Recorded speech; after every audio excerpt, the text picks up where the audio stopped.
Hello and welcome back to another episode of Come Over for Dinner. I'm so excited you're joining me today. Today I have a very special guest. Oh, I already forgot to tell who I am. I always do that too. I have to, coming from the South, I never introduce myself. You just should know who I am. We're already friends. My name is Beth Hawthorne, and I am joined today by a very special guest. Her name is Jessica Fisher. She is a wife, a mother of 6, and a homemaker. She also does food blogging and has written cookbooks. I am very excited to hear all about her time-saving tips and her money-saving tips and all of the things that she talks about on her blog to help the people who follow her blog save money and enjoy stress-free meals. Welcome, Jessica. Hi, thanks for having me. She lives near San Diego with her family, and we're going to hear more about how she started her blog and has written her cookbooks or her inspiration for writing cookbooks. So, Jessica, jump in and tell us a little bit more about yourself. Okay, well, over the last recession, so back in 2007, 2008, my husband and I kind of got a wake-up call a little bit before the rest of the country and realized that while we'd always been frugal people, we hadn't made some of the best choices and found out that, okay, we need to make some changes. We need to do something different. And so we started on what some people call a debt-free journey to pay off all of our debts. At the same time, he got a job back in our home state of California. We'd been living in Kansas City at the time. So I was pregnant with our 6th kid when we started this project. And she was 4 weeks old when I got on a plane and we moved home. And we, over about 18 months, paid off $18,000 in debt.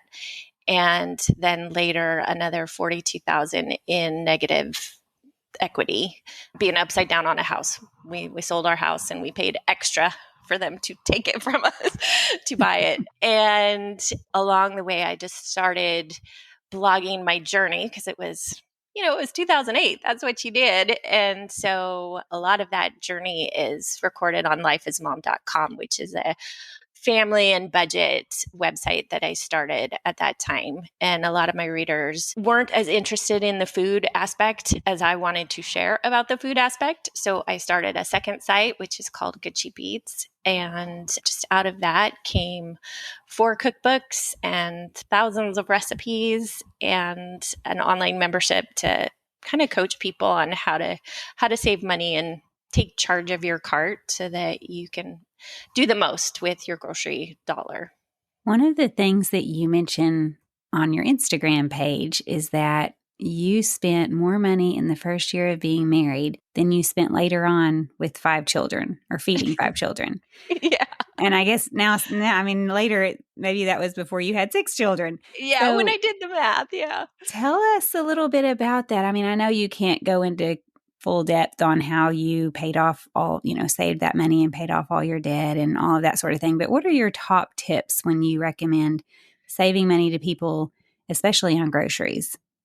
So the way I look at it is that you don't have a whole lot to say what the electric bill is going to be or how much gas is going to cost, but you have control over what goes into your shopping cart. And that could be filet mignon, or it could be beans and rice, or it could be somewhere in the middle. So early on in our journey, just learning that we had control over how I meal planned, how I shopped, how I cooked. And we're kind of foodie by nature. So I didn't want it to just be beans and rice every single day.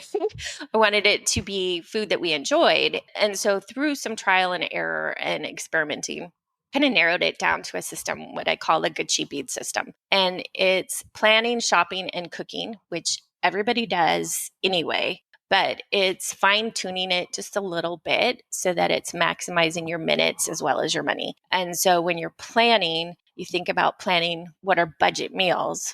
And so it's not just whatever I want. That first year of marriage, I was meal planning faithfully every single week, but I was planning whatever sounded good instead of what was on sale or what I knew was already frugal. And so it's a way of kind of tweaking that meal planning so that you're choosing ingredients that are affordable. And then you're also taking into consideration how you will use up the leftovers. So that's like a 2-prong attack. planning budget meals, and then planning to use up your leftovers. Not just the meals that you made, but like that package of sour cream that you bought, that you're not letting that half carton go to waste because you bought it for one recipe, that you figure out how you can use it again. When you're shopping, I recommend that people shop the kitchen first, because then they can use what they already have and they're not going out to buy more. They're not letting something go to waste that they've already purchased. Choosing how you shop the best store for you. And that's going to be different maybe for you than it is for me. We live in different climates. We have different size households. We have different preferences. So there's a way to kind of narrow in and find out what's the best store for the things that we regularly buy. And then that last part of shopping is to shop the sales and clearance, to keep in mind, what is the store pushing that I could maybe buy a few extra, so that in the coming weeks, when I know I'm going to want chicken, I'll already have chicken at a price that I want to pay. And then lastly, with the cooking aspect, is cooking meals that you love, so that you are really looking forward to eating that meal at home instead of being distracted by some fast food line on the way home. And also cooking extra to freeze, so that you've got a little bonus in the freezer, so that, again, you can take a break when you don't feel like cooking. Right. Your own fast food is already in the freezer. Exactly. So for somebody just starting out, trying to figure out how to save money and budget, would you say maybe one of the first steps is to pull up sale ads for all your local grocery stores? I mean, I know you said you kind of have to figure out what works for you, which store is the best one for you in your area. You can go get a paper ad. I know back in the day they would mail them out and you'd get them in your mailbox. I don't know if they do that anymore, but for me, I know I've looked online at some of the stores, and especially for meat. Meat is so expensive right now. How would you say that you shop the sales? Do you get online, or do you have an app, or how does that work for you? So I think if you're just starting out, I would say you don't even have to leave your house or go shopping. Like, check and see what you already have. Like, a lot of times people have stuff squirreled away in the freezer. They forgot they had it. So really just be familiar with what you've already have. Use what you have. And obviously there's circumstances like, if you don't want your pantry to go bare because you live in a climate where you could be hunkered down at home, and obviously you don't want to use up everything, you need an emergency supply. But thinking about what do we have, but then also narrowing in on what stores do you have to choose from. I live in a very suburban area where I have 20 different grocery stores within like 10-minute drive of my house. So I have lots and lots of choice, but I have lots of readers who tell me I just have Walmart and one other store. And so, see what your choices are, and then do what I call a grocery store showdown, where you're going to maybe make a list of, say, the 10 to 15 items that you buy every single week. And then you can pull up all those stores' websites and very easily compare prices and see who offers you the better deal. The first time I did this, it was pre-2020, so nobody really had their stuff online. And my daughters and I, we did a homeschool assignment, and we went in with clipboards. We went to each store and had them write it down, and we did the math kind of thing. But now it's super easy. You can pull up the sales on the grocery store app. A lot of them have apps. They're going to highlight what's on sale. They're going to highlight their coupons, things like that. As far as meat, I find that my personal best options are shopping the clearance at Ralph's, which is a Kroger affiliate nationwide. They are well known for their really great markdown prices, and they usually have several days still good on them. So it's not like you're buying bad meat. You're just buying it before they want to. And if you take it home and freeze it, then the right expiration doesn't really matter because it's frozen until you use it for the next time. Exactly. And so that is really how I keep our bills low. For instance, this morning I went and I know the butcher by name. And so I can always ask him questions, and he gives me, hey, go down there. I marked some stuff down there. So I highly recommend you get to know your grocery store employees, especially the butcher, because meat is so expensive. But like today I got drumsticks for 50 cents a pound and boneless, skinless chicken breast for $1.79.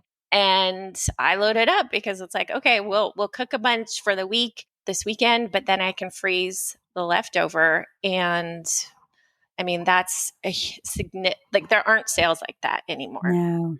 So you can really save a bundle if you're just open to.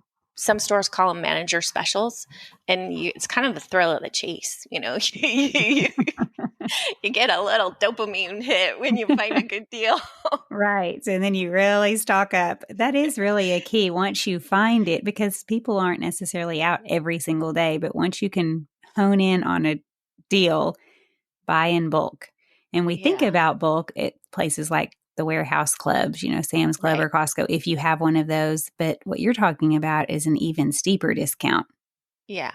Yeah. And I think, obviously not everybody has time to go do that. Like maybe you're in a season where grocery pickup is the name of the game. Then you don't have that flexibility. You're not going to get those markdowns. I watched the guy doing the shopping for the grocery pickup. He wasn't giving them the markdown chicken. He was giving them the same package, but at a higher price. But that grocery store showdown is still going to help you in that way. Just knowing, okay, which store is going to give us the biggest bang for the buck. It might be Aldi, it might be Walmart, it might be Costco or Sam's Club. So just kind of covering your bases and just go for what seems like the best deal with the information you have.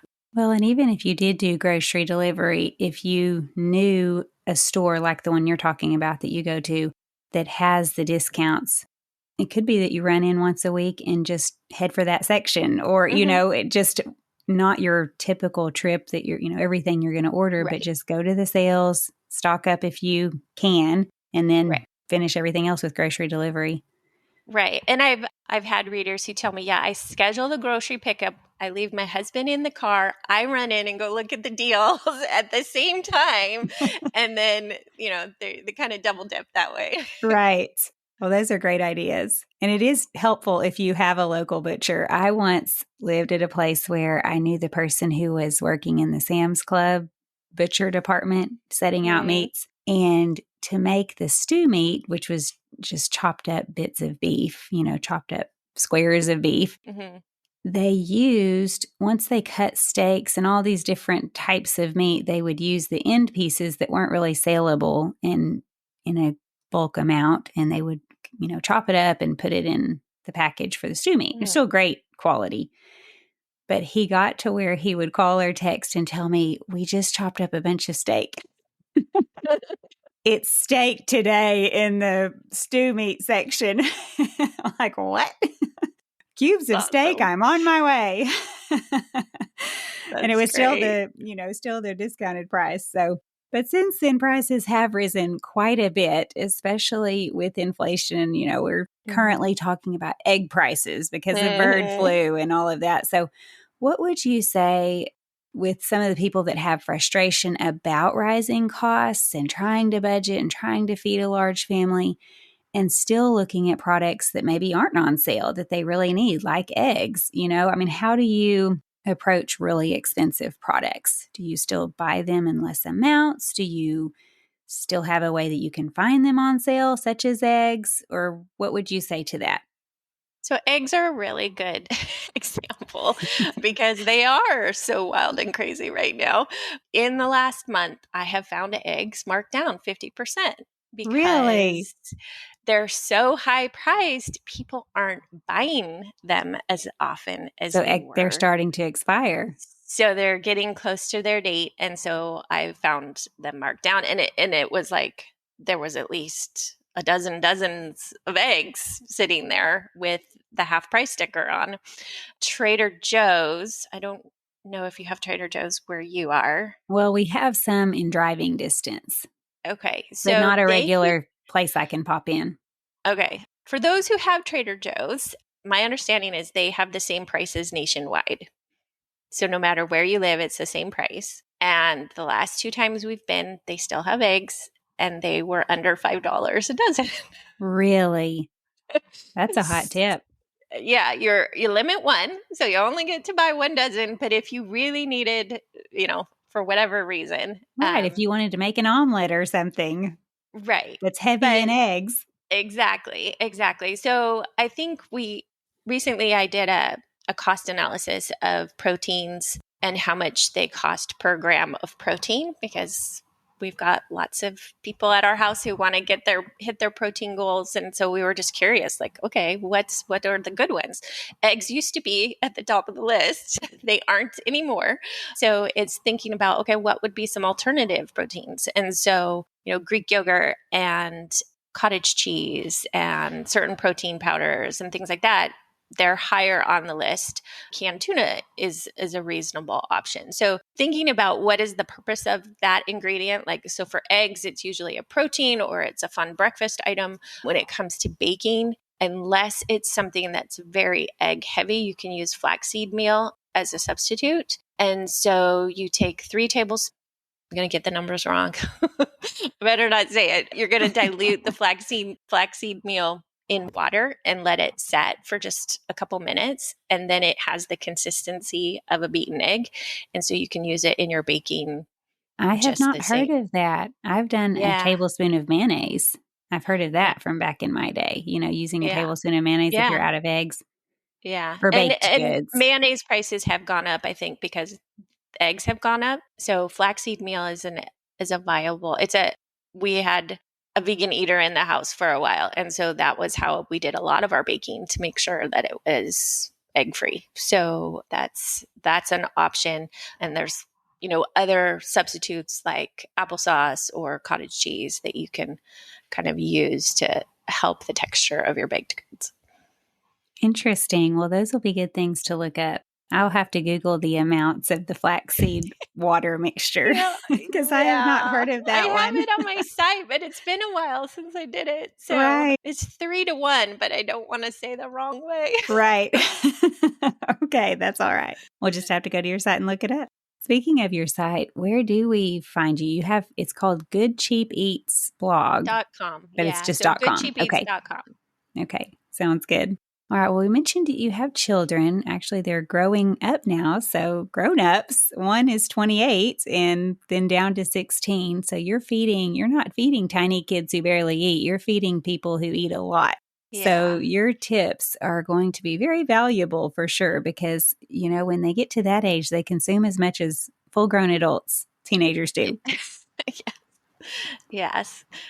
We have 5 of our kids live at home. So while they're going to college or getting started in their careers, and that's worked out really well for us. We really enjoy each other's company, and thankfully we have enough space that we're not in each other's faces too much. And they sure enjoy all of those recipe creations that you're coming up with, I'm sure. Tell Sometimes they all cook, but they often cook things that I don't cook. So they've all kind of branched out and learned on their own what they like to eat. But yeah, Well, I that's typically make wonderful. dinner.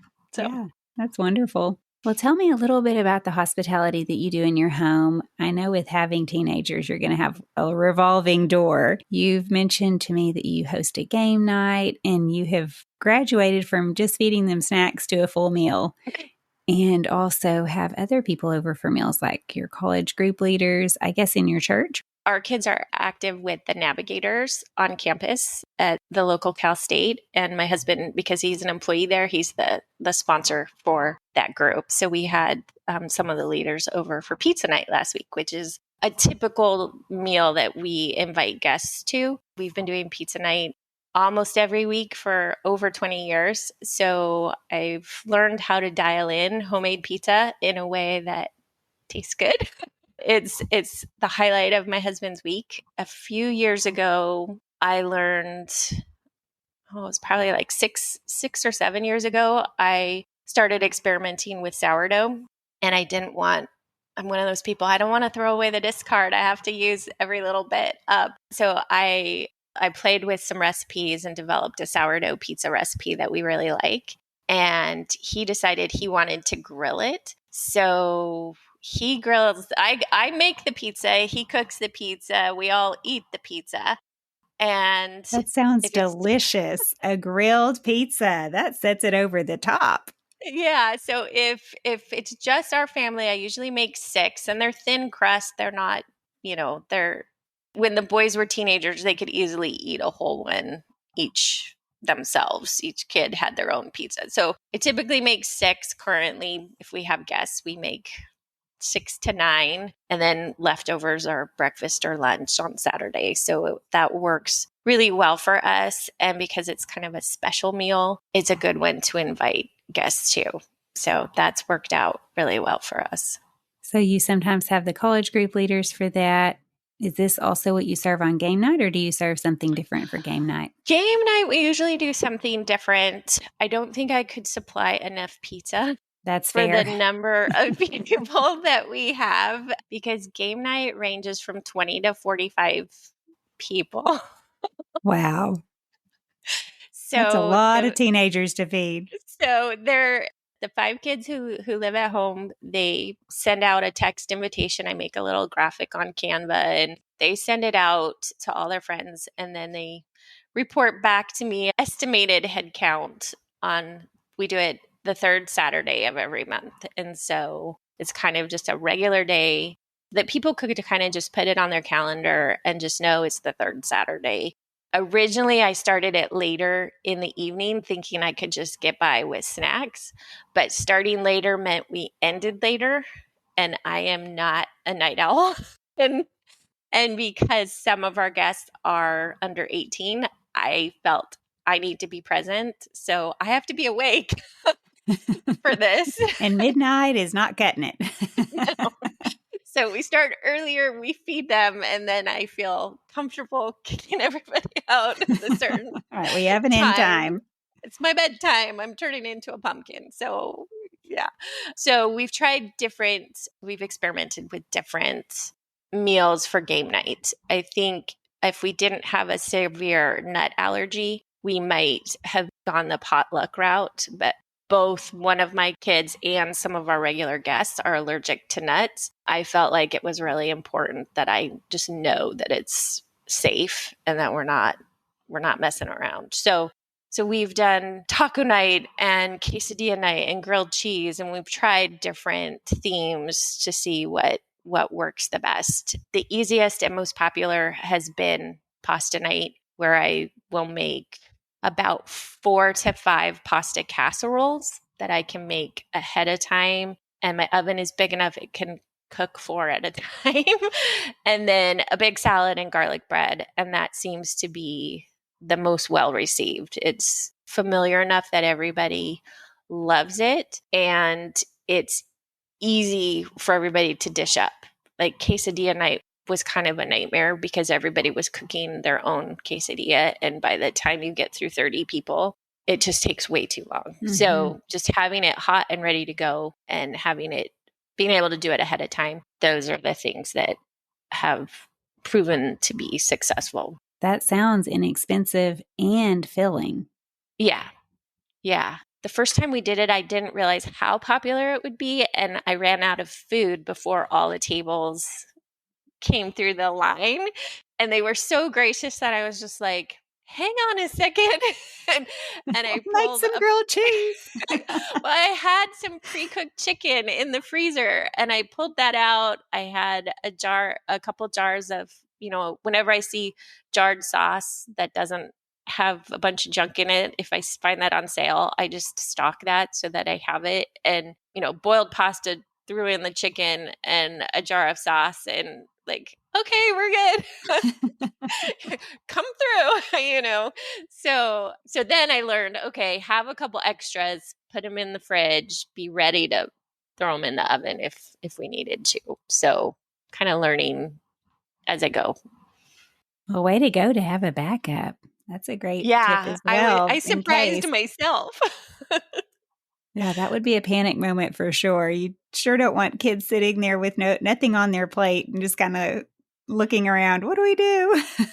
Well, they're all playing. They'll get started on their games and they divide into tables. We're weighing heavy on the college kids now because we only have one kid in high school. So the high school group is fairly small, but it leans more towards college kids, and they're pretty chill. Like, we start at 5:30, so it's not like they're starving, but I try to make sure that we can get the food part out of the way so they can play and make the most of their time. So Okay, well, we're going to have to get your recipe for your delicious pasta dish that you serve up on game night.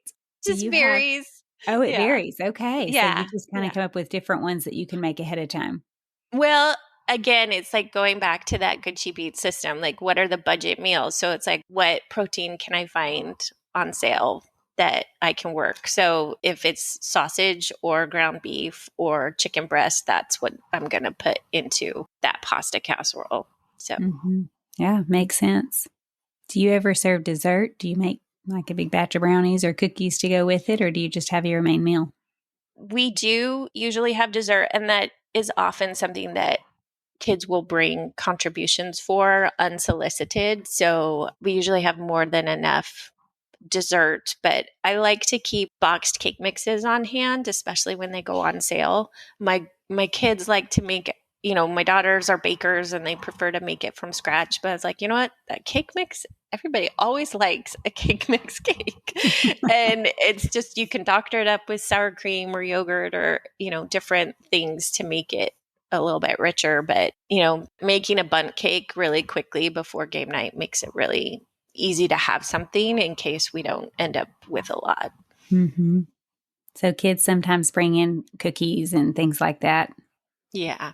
Yeah. but you don't ask for things. You don't ask for like you said, no potluck type things. We only did the potluck on Friendsgiving in November just because my daughter's really careful about what she can eat. So I used signup.com and I made very specific things that kids could sign up for, nut free, because we have more, it's not just our family, but other families represented have nut allergies as well. But I also put on some tasks that people could sign up for instead of just, because not everybody has the money or the resources or the mind to bring a food item, but we had kids sign up to set up or kids to sign up to clean up. And I think what I'm finding is that we have such a range of just an eclectic mix of who comes, because some are from church and some are from youth group or college group and some are from work or some are classmates.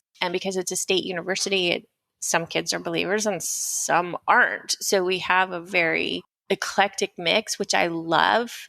And that's been just really exciting to see. And I'm hopeful that by modeling how to host and allowing, like with Friendsgiving, they had a chance to participate. And a lot of times kids will come up to me, what can I do to help? And so I try to see what they can do to help. And so it's just it's just been really neat. Like it's a lot of work, but I've been blessed by it. I feel like I've grown just in walking through that. Sure. Before we move forward, a big thank you to the sponsors for supporting today's episode. Are you searching for hands-on activities to help your kids explore the practical side of science? Look no further than your kitchen. Inquisicook blends food science and culinary arts into an engaging program that puts delicious food on the family table. Let Inquisicook do the teaching with lesson videos, reliable recipes, and assessment tools that put students on track for success. Their online platform is easy to navigate and optimized for mobile, so the learning experience can move from the classroom to the kitchen without a hitch. Inquisicook turns curious students into intuitive cooks, not just recipe followers.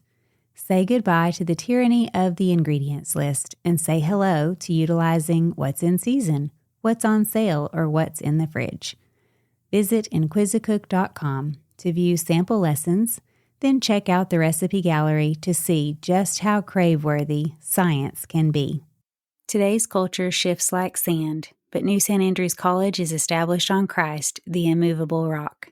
The college is a premier institution that forges evangelical leaders who don't fear or hate the world. Guided by God's Word, equipped with the genius of classical liberal arts and God-honoring wisdom, with a faculty dedicated to academic rigor and to God's kingdom, New St. Andrews College offers an education that frees people. To find out more, visit nsa.edu. When you're having company over for your pizza night, do you have any shortcuts or time savers that you use to make it go a little bit faster since you're making so many pizzas? The two things that I kind of lean on is one, I must get the pizzeria cheese from Costco Business. Costco Because, Business. First of all, yeah, what is Costco Business? so Costco Business, they're called Costco Business Centers, and not every place has them. San Diego has several locations, and the same Costco card works at Costco Business. They sell a lot of the same things, but they're like old school, like how it used to be, like Price Club back in the day. It's more geared toward restaurants. So they do have like the big vat of something or other, right? They have a lot of the same things. What I found is that they're often cheaper than the consumer Costco Right, for the because it's same things. even bigger bulk. Right. Well, sometimes it's the same exact product. Like Really? their almond butter is the exact same product, but cheaper at Costco Business than at the regular Costco. But they do have the restaurant, like you could get, you know, a side of mutton or, like the wild, crazy things that I wouldn't normally buy. So they have kind of a mix of all of those things. But what we found was that a lot of the pre-shredded cheese from the grocery store or the regular Kirkland brand, sometimes they're so coated with the anti-clumping stuff that the cheese doesn't melt well on pizza and it looks like hay. Yes. Stuck together. So the cheese that they're selling at Costco Business is for pizzerias, right? Like it's really good Higher cheese. quality. Yeah, so it's pre-shredded. It comes in a 5-pound bag, but it's just really, really good cheese for a cheap price. So that's like the must, and it's near my husband's work, so he stops on his way home. Like it's a regular Friday question: do we have cheese? Yes, we're good. And then my other shortcut, because I'm slicing all the toppings and I'm making the dough from scratch, just to make it easy, I either use a jarred pasta sauce or just plain crushed tomatoes. That's kind of my quick and easy. Everything tastes great together, and I think the cheese and the dough matter the most. Hmm. Do you make your dough ahead of time, or do you just start at a certain time and know it's going to be ready by dinner time? I usually make it the day of, but I have experimented making it the day before. There's pros and cons to both. If you don't have time to make it on the day of, making it the day before is great as long as you can pull it out soon enough from the fridge that it can warm up and be easy to stretch. So, Well, you've mentioned a meal and you've mentioned a lot of time savers, things you can do ahead of time, shopping sales, stocking your freezer. Do you have any other tips you would say that would help you save time when you're inviting a large group over? I would say do what you have to do yourself first, whether that's kids coming or family coming or friends coming. If you need to get yourself ready, nobody else can do that for you. But Go someone put else on some makeup, a little lip gloss at least. someone else can set the Brush table. your hair. If you're the only one who can make a certain dish, then you make that thing. But if there are things that you can delegate to someone else, then be ready and have that list ready so that you can delegate. And that was probably one of the hardest lessons in motherhood, because I think I walked in thinking I got to do it all myself, and I was like, nope. You can pass on some responsibilities. Exactly. Those are great tips. And, a lot of times people coming in, young people, they love to pitch in and help out. Like you were saying, the sign up, accepting help from people that really are saying, what can I do? I mean, Right. it blesses them as well. Yeah. What did C.S. Lewis say about building a friendship is allowing someone to help you? And so I think it's a relational thing as well. Yep. Allowing people into your life. I desperately miss my daughter. I have one daughter, and when we're having company over, I often think, what dessert am I going to make? Which I love to make desserts. I mean, honestly, I do love to make desserts. But when you're doing everything else, it was so nice back in the day because she loved to make desserts. And she would always, when we were having company, come up with something she was going to make, whether it was the cupcakes or some brownies, or sometimes she would make homemade donuts. And, when you are focused on one task, I mean, she helped a lot of other ways too. But, Mm. when she was saying, I'll do the dessert, Mom, I could just let that go. She can do whatever she wants, and I can focus on the other and have brothers start cleaning. And it was so different when I could delegate to 5 children. Mm-hmm. Now I have one at home, and it's so much different. And so I have to kind of think through working even more ahead of time because so many of the Mm-hmm. tasks do fall on just me. So Mm-hmm. that's different. And I didn't realize how much I would miss Mm-hmm. when those kids started flying the nest. Yeah. Oh, that's a good reminder. I'm not quite there yet, but it will be here before I know it, I'm sure. Well, and then hospitality changes a little bit too. So obviously, if they're no longer there and maybe they do come back with a lot of college friends, or maybe game night morphs into something else. Maybe it morphs into they're coming back with some little grandchildren and it's not such a Mm-hmm. group or whatever. So it does change, but it is different. It is different when you don't have your 5 little helpers or however many to be able to Right. say, hey, you're doing the dessert, right? And you're cleaning the bathroom, and hey, you're vacuuming. And anyway. Yeah. Oh, wow. Yeah. Not to scare you or anything.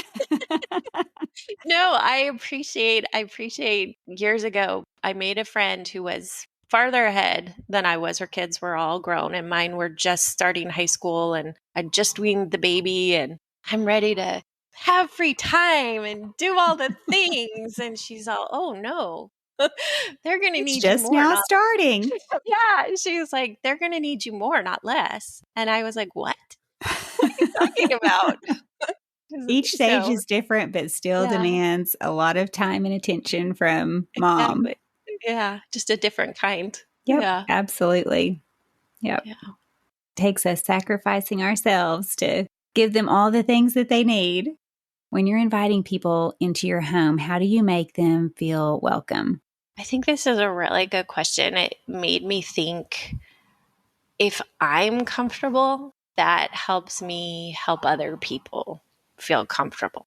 So if I'm feeling rushed or if I'm feeling like things aren't as tidy as I would like them, I'm not going to relax as much. And I think that that comes out. So I think that would be my advice to someone is do the things that are going to help you be warm and welcoming because the house really doesn't matter as much as you and your attitude. You know, if you're feeling nervous, what can you do to change that? So for me personally, it's having clear spaces, it's having things tidy. Ideally, there's not an inch thick layer of dust anywhere, but nobody notices that really, except me, maybe. But I do like to have flowers and maybe a candle in the bathroom. And I think besides just making sure I can be a good hostess, is making it obvious to them where they can help themselves. So, like for game night, we pull out this big 3-gallon water dispenser because that's a question you're going to get all the time. Can I get a glass of water? And if it's just front and center and the cups are there and there's a Sharpie, then they already know and it's self evident. So, kind of thinking through what are the things, that are obvious. What can you make obvious so that people can make themselves feel at home? So, making sure the bathroom door is open so they're not having to peek, to Right. find Accidentally which open a supply closet, right, or the head linen into the closet, yeah, exactly. I mean, or a obviously, if it's bedroom. used, but it's being used, the door will be shut. But Sure. but before then, yeah. Yeah. Just letting them know where things are. One guest, it may have even been my daughter in law, because she talked about lighting. She mentioned something about just keeping the lights on when you have guests over in Mhm. rooms that they're welcome to go into. Oh, hmm. And I don't know why, somehow along the way, I have the habit of just turning lights off constantly if Mm. I'm exiting a room. Probably had that idea of saving money on the Hmm. electricity Hmm. bill and teaching the kids don't leave lights on everywhere. But I would always have the bathroom light off when guests were coming over. So Mm. no one knew, for one, where it was. But then even if I said, oh, it's on the first door on the right, they couldn't find the light switch. It's pitch Oh, black yeah. in there. And it was in a Yeah. sort of weird spot. So that advice for me was really good. Mm, Just turn the bathroom light on when people are coming over and leave it on the entire night. mm. And That's a then it's great just, idea. they know you're welcome in this room. Light's always on. Mhm, You don't have to find the weird spot for the light switch. mhm. No, that's a good one. Yeah. I remember, didn't you have the idea of when the candle is lit in the bathroom, nobody gets to mess it up? Yes, there was another guest that said that was her cue to her children because there was a second Okay. bathroom available that they could use. But once she cleaned the bathroom and lit the candle, they had to go to the other one. That way, she wasn't surprised when an hour Yeah. later the guests come in Yeah. and she walks in and there's a towel, a soggy towel, and, Right. splatters on the mirror and the Right. toilet's not really clean from a potty trainer, whatever. So, yeah, I'm like, would have been a genius idea when my kids were growing up because we did have a second bathroom at that house and it Yeah. could have looked all pristine when the guests came over There you go. had we used that trick. Yeah. So, yeah, those are great ideas. I love the water dispenser idea too, especially when having a large group because you obviously are going to be a host or hostess, but in that circumstance, you're not going to be going around with a pitcher to 20, 30 people and trying to refill glasses all night long. You want them to have a spot that they can go do it themselves whenever they're thirsty and just feel comfortable. A lot of kids will try to head to the fridge. There's a water dispenser in the fridge, but then it's like, do you want a line at your fridge? No. Well, that's great advice. Besides your water dispenser, do you have any other must have kitchen items that we need to know about? I think specifically for pizza night, I use what are called pizza screens, and I've actually seen them at pizzerias, and they're sold in 6 packs on Amazon. So I'm assuming that's why. And they're just like they say, they're like mostly open, they're metal, and it helps. Even before we started grilling the pizza, that's what I used, because then we wouldn't have the soggy middle, because a lot of times people who want to make homemade pizza struggle with it being soggy when they're baking it. And so part of the trick is to have it at a high enough temperature that it can cook quickly, but also getting that heat on the bottom so the crust is really baking well without burning the top, right? And so the pizza screens are like one of my go-to pizza tools. And my husband we got it for him. The kids got it for him for Father's Day last year. It looks like a seesaw, but it's like a pizza cutter, but it's a seesaw. So I've I seen call it, those at yeah, pizza places. yeah. And so it's easier to clean than the wheel, because the wheels always get gummed up, and the pizza cutter gets gummed up with cheese. So it's super easy to clean and it's super fast. And we just made sure we got a long enough one.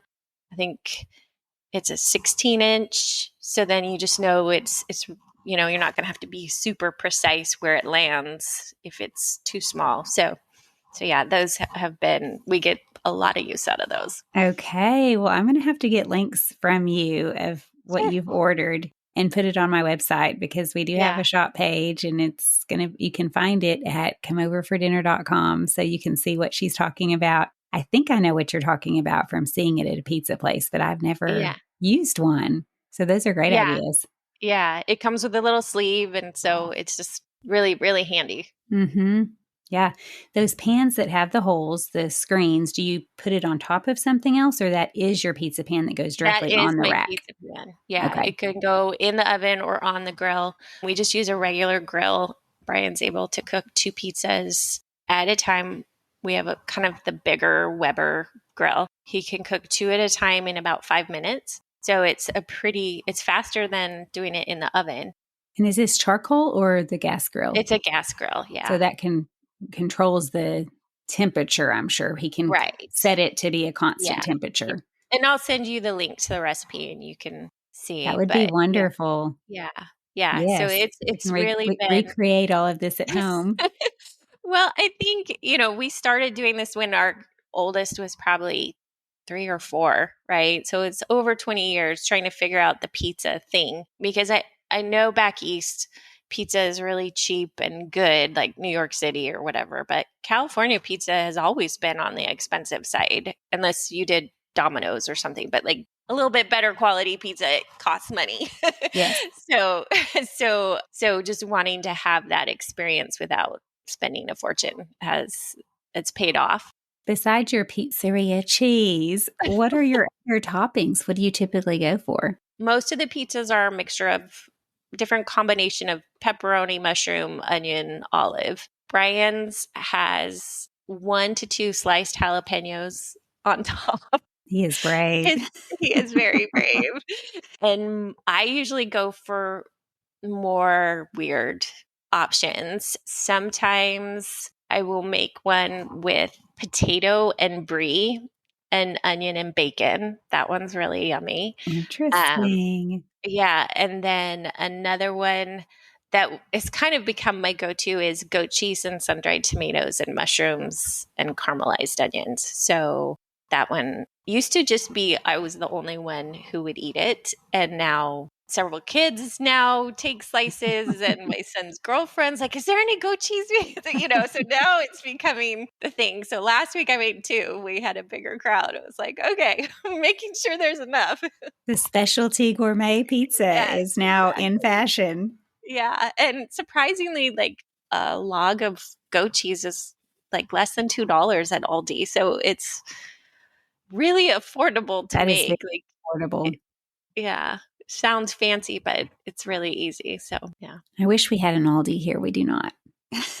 Nor do we have one driving distance that I know of. Yeah, it makes a difference, definitely. But what I've found is that you can make it work no matter where you live. Like I've worked with people who, one of my coaching clients, because I sometimes have done private coaching for people who are struggling, and she lived on an island in Puget Sound, and we figured out strategies for her, and she cut her grocery bill in half, like by $1,000, just by doing different things. That's stocking wonderful. up, shopping the sales, using what resources she had. So I think that there's, no matter where you live or what store you have, you can make it work. You just have to kind of think creatively, think outside the box a little bit.